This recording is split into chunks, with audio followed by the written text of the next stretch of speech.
Distinguished President of Turkey, leave the Kurds alone. Kurds, as you know, Mr. President, are wonderful people. Most responsible for destroying ISIS were the Kurds. Our friends from Kurd lost over 10. Without the Kurds, ISIS would still be there. And the President of Turkey does not like the Kurds.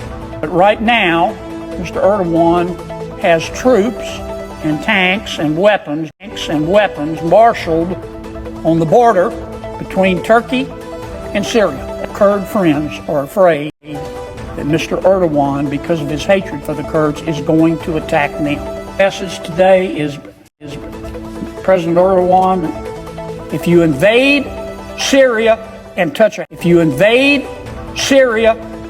hair on the head of the Kurds, I'm going to ask this United